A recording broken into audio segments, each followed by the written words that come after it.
the sun rises is the time of least distraction. Before the sun rises, where you can build intimacy and fluency with what you want to stand for in your day. Before the sun rises, the luxury and tranquility of the early morning hours, you can do that deep inner work that will allow you to go out in the world and play at your best.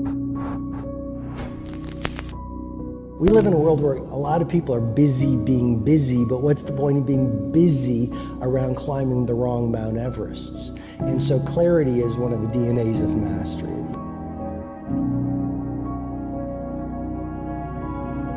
But if you look at the greatest billionaires, if you look at the greatest producers on the planet, these people have one thing in common. They are ridiculously curious. And no matter how much money they make and no matter how much impact they have, they maintain a white belt mentality.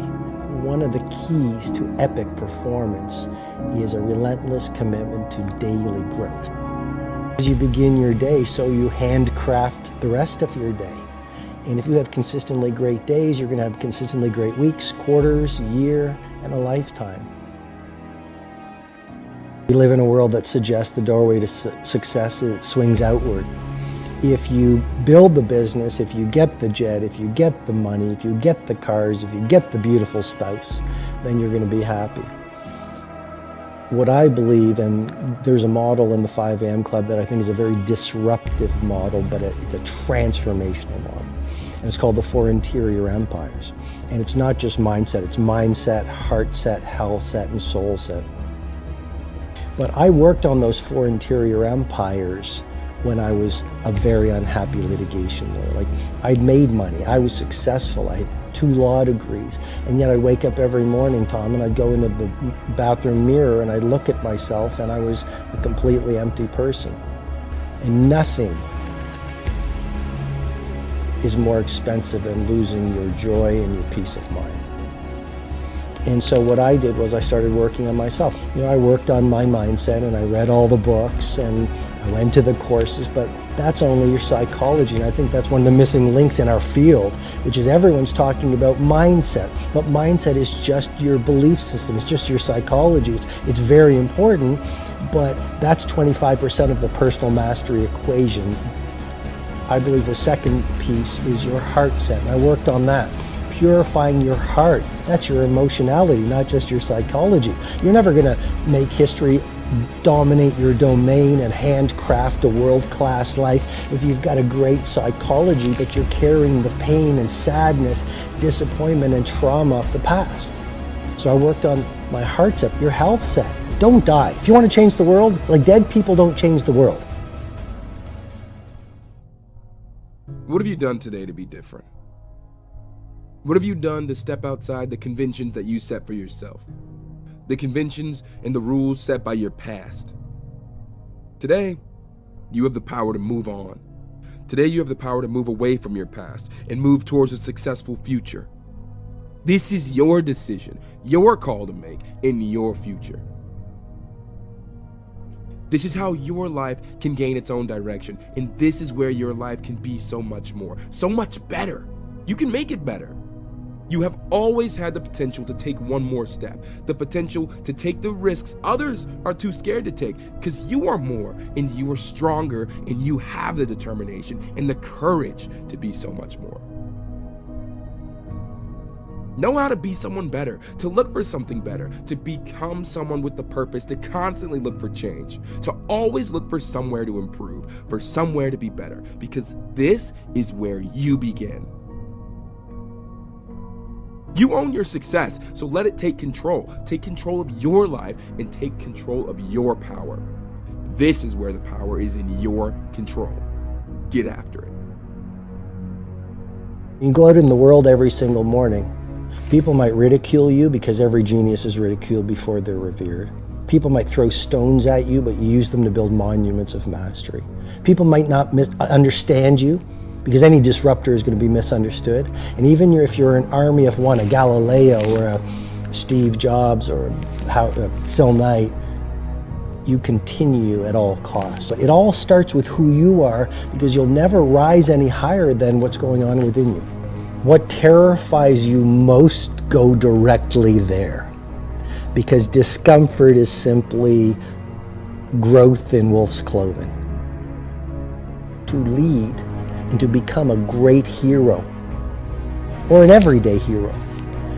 The doorway is through embracing our suffering and doing difficult things. I think pleasure has been promoted too much in our society. Like, no great titan of industry, no legendary cellist, no great athlete. You know, the great ones all understand that suffering is the price of greatness. So how do we become braver? You do the difficult things that you don't feel like doing, but you know have the payoff. You know, be crazy. The great leaders are insane. And I say that they're insane to the majority. The great ones are all misfits, and they're all weird. I mean, the very nature of being a disruptor and a leader means you're not a follower. And if you're not a follower, then you're not buying the Kool-Aid that society sells you. If you're not a follower, you're not like this all the time looking for likes. If you're not a follower, you dress the way you want to dress. If people criticize you, yeah, they criticize all the great ones. Critics are nothing more than dreamers who got scared and never got off their chairs and got back in the game. So you've got to be willing to 5 a.m. Weird. Who does that? Why not sleep? Leaders have to be willing not to be followers. Stop blaming others. Stop blaming people for the reasons you find yourself in now. Stop blaming your situation. Stop blaming your parents. Stop blaming the government. Stop blaming your genetic. Stop blaming your finances. Stop blaming your past. Claw yourself back into the light. Stop blaming everybody else. The only person you can truly blame is you, because you are the only person who can get yourself out of it. Live life a victor, not a victim. You might even be right. You might be poor because of your parents or broken because of your relationship you were in. But what does blaming people or society do for you? It will keep you in the same hole, and all you're doing is digging the hole even more. It's because your situation where you right now hasn't changed. In order to go forward and to get out of the hole is growth. Instead of bringing other people down to your level, build yourself up to them. Claw yourself out of that hole, and you will get to see the sun once again. Massive success is how you prove people wrong and prove yourself right. The only way you get upstream is to swim against the current. You're permanently ruining your future. You're halting your progress. Life is made not to be easy. Not one's life is ever easy. How did you ever think you were ever going to make any progress? You can make this your time. You can take control of the life you want to live. Have the authority to know what you need to change, to know how to change, and then to take action. Have discipline for yourself into progress. Switch your routine. Make your life hard. Difficult situations force you to make improvements, force you to learn, to educate yourself. Prove this to yourself. Make others jealous. Make yourself jealous. Like, you're gonna only be so pretty, you're only gonna be so smart, there's things that are gonna be natural, and then there's things that you can actually control. I do believe, and I don't know if I'm right or wrong, I don't, but I do believe that work ethic is a taught behavior. It's something you do have more control over. I feel like there's a shift that can make people work harder. The big one that I push is you're gonna die. Like if you're to me, life is broken down into complaining and not. So if you're not complaining, well then I have no advice for you. I'm pumped. Like, you did it. We're beating ourselves up. Like, everybody sucks at something, right? Like, we all have shortcomings and we all have strengths. And for me, it's like, why don't we just audit that?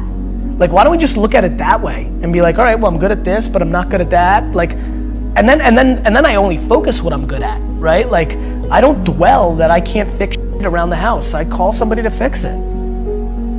Don't lose yourself on the way to the top. There'll never be a better you than you.